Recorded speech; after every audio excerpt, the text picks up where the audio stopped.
Early hearing کی نہیں لگاتے، لیکن دوسری طرف سے پٹیشن آتی ہے 1 منٹ میں لگ جاتی ہے وہ. اور پھر پریکٹس اینڈ پروسیجر ایکٹ میں دیکھیں کیا مذاق ہوا ہے. 5 رکنی بینچ ہے پہلے سابقہ چیف جسٹس کی، سسپینڈ کر کے جاتی ہے. یہ اس کو اڑا کے پرے مارتے ہیں آ کے، اور اس وقت تک یہ ڈیفائنس کرتے ہیں. جب پہلے سابقہ چیف جسٹس نے ایک لارجر بینچ بنائی تھی جس میں قاضی فائز عیسیٰ خود بینچ کا حصہ تھے، یہ اٹھ کھڑے ہوئے باقاعدہ، واک آؤٹ کیا، بائیک آؤٹ کیا.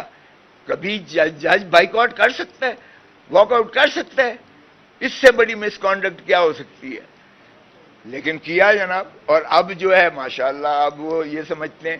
اور پھر جس طرح چیئرمین صاحب نے کہا ایک پینڈنگ کیس ہے 190 ملین پاؤنڈ کا.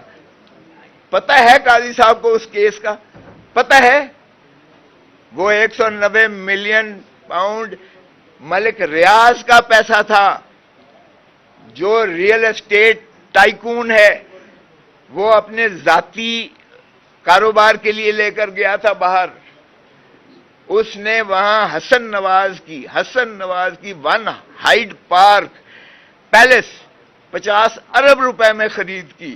50 ارب روپے. نواز شریف کو تو کوئی نہیں پکڑتا، اس کے بیٹے کو تو کوئی نہیں پکڑتا. وہ 50 ارب روپے میں خرید کی 1 Hyde park palace Hasan Nawaz سے. اور وہاں سے نیشنل کرائمز ایجنسی جو ہے برطانیہ کی، اس کو سسپیشس ٹرانزیکشن، جس طرح یہاں بھی ہوتا ہے، ایف آئی اے اگر کسی ٹرانزیکشن کو مشکوک سمجھتی ہے تو وہ انکوائری کرواتی ہے. وہ کرتے ہوئے پتہ چلا کہ 190 ملین پاؤنڈ کی انہوں نے، ملک ریاض نے وہاں اس کی فیملی نے اکاؤنٹس لی. انہوں نے سارا چھان بین کی. انہوں نے کہا تمہارے پیسے ہیں، بتاؤ اس کو کیا کرنا ہے. کورٹ کے ذریعے، ڈسٹرکٹ کورٹ جو ہے ویسٹ منسٹر میں کمپرومائز ہوتا ہے ملک ریاض کا، نیشنل کرائمز ایجنسی کا، اور عدالت کے حکم سے 190 ملین پاؤنڈ وہ سپریم کورٹ کے اکاؤنٹ میں ڈائریکٹ ٹرانسفر ہوتا ہے. یار کسی کو خدا کا خوف بھی نہیں آتا؟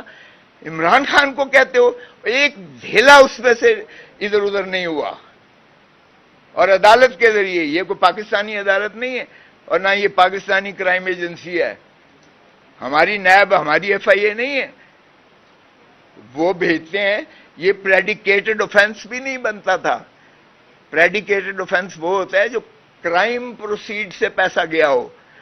تو کرائم پروسیڈ بھی نہیں انہوں نے وہ پایا تفتیش میں. انہوں نے کہا یہ اس کا اپنا پیسہ ہے اور یہ یہاں بزنس کے لیے لے کر آیا ہے. انہوں نے کہا واپس لے جاؤ. ٹھیک. تو اس میں کیا ہوا؟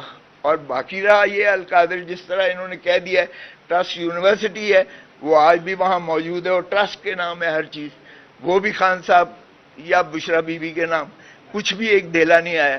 تو یہ چیف جسٹس قاضی فائز عیسیٰ کون ہوتا ہے فتوے دینے والا؟ اور اگر یہ انفلوئنس کرتا ہے ماتحت عدالت کو، کیونکہ چیف جسٹس آف پاکستان کی آبزرویشن بھی، آبیٹر بھی بائنڈنگ ہوتا ہے، اور ایک نیچے والی عدالت. اب بتائیں وہ فائنل سٹیجز پر آیا ہے، اس کے بعد کیا رہ جاتا ہے؟ اس سے بڑی بددیانتی کیا ہو سکتی ہے؟ تو ہم نے یہ تمام چیزوں کا احاطہ کر کے لکھ کر دیا ہے کہ خدا را آپ اپنے آپ کو ریکیوز کر دیں اس کیس سے. کل ہی ہماری لا اینڈ جسٹس کمیٹی کی میٹنگ تھی جس میں قاضی فائز عیسیٰ صاحب نے ایک احمدیوں کے بارے میں بلاسفیمی پر ایک کیس کا فیصلہ کیا، ریویژن کا فیصلہ کیا. اور کمیٹی کا یہ تھا کہ انہوں نے مسلمانوں کی جذبات کو مجروح کیا ہے، اسلام سے یہ کھلواڑ کیا ہے، انہوں نے مسلم امہ سے کھلواڑ کیا ہے، انہوں نے آئین کی تضحیق کی ہے، انہوں نے قانون کی تضحیق کی ہے. ان کے خلاف ریفرنس بھیجا جائے. تو یہ چیزیں دیکھیں، ساری چیزیں ایسی ہیں جو میں سمجھتا ہوں کہ قاضی صاحب کو اس کیس سے علیحدہ ہو جانا چاہیے اور ہماری درخواست نہ لینا اس کا تو قطعاً کوئی جواز نہیں بنتا ہے.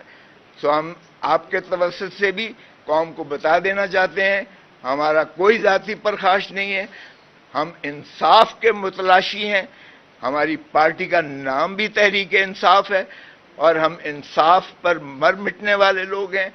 کفر کی ریاستیں چل جاتی ہیں، نا انصافی کی ریاست نہیں چلتی ہے۔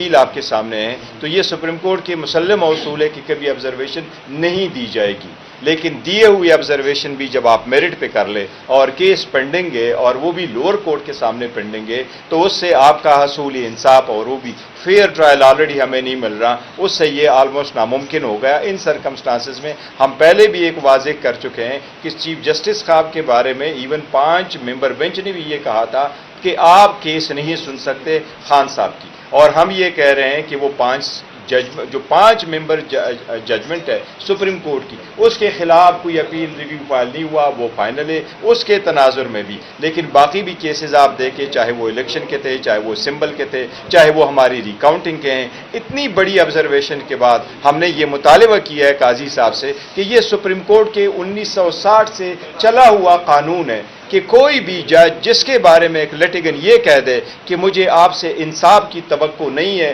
یہ لیٹیگن کا آئینی حق ہے کہ وہ جج کے نوٹس میں لائیں اور وہ جج صاحب اپنے آپ کو ریکیوز کر لے۔ یہ دنیا کی ہر ملک میں ایسا ہی ہوتا ہے، اس میں کوئی کنٹیمپٹ نہیں ہے، آپ نے اس کو ٹیمپرل لینگویج میں لے کے آنا ہے۔ ہم نے بصد احترام اس سے یہی اتنا کیا ہے کہ سپریم کورٹ میں جہاں تک خان صاحب پی ٹی آئی کے کیسز ہے، آپ کائنڈلی اس سے اپنے آپ کو ریکیوز کر لے، ان بینچز پہ نہ بیٹھے۔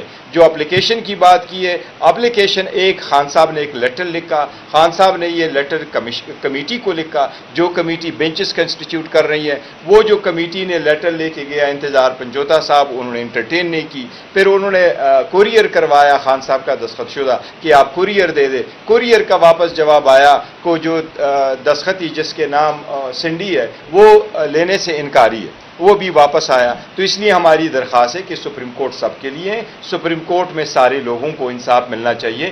جج صاحبان خود کہتے ہیں، افتخار محمد چودھری صاحب نے کہا تھا کہ میرے ساتھ افتخار حسین چودھری صاحب جو chief justice Lahore high court تھے، یہ میرے کیس پہ نہ بیٹھے۔ انہوں نے کہا تھا عبدالحمید ڈوگر صاحب میرے کیس پہ نہ بیٹھے، انہوں نے کہا تھا جاوید اقبال صاحب میرے کیس پہ نہ بیٹھے، چیف جسٹس صاحب نے خود کہا تھا سردار طارق مسعود صاحب میرے کیس پہ نہ بیٹھے، انہوں نے یہ بھی کہا تھا کہ اعجاز الحسن صاحب میرے کیس پہ نہ بیٹھے، مجھے انصاف کی توقع نہیں ہے۔ تو ہم نے بھی کوئی انمول کام نہیں کیا، ہم بھی چاہتے ہیں کہ at least as a farmer وزیر اعظم تو چھوڑے، ایک سٹیزن آف پاکستان کے حساب سے اس کی جو بنیادی حق ہے یہ تو منیمم ہے کہ اس کو فیئر ٹرائل ملے۔ تو کسی جج کو یہ کہنا کہ ریکیوز کرے، میں سمجھتا ہوں یہ فوراً ہونا چاہیے اور اس پہ عمل درآمد ہو۔ آپ نے ابھی تک ہمارا چینل سبسکرائب نہیں کیا تو ابھی سبسکرائب کریں اور بیل آئیکن کو کلک کر کے ہماری لیٹسٹ ویڈیوز کے بارے میں اپڈیٹ جانیں۔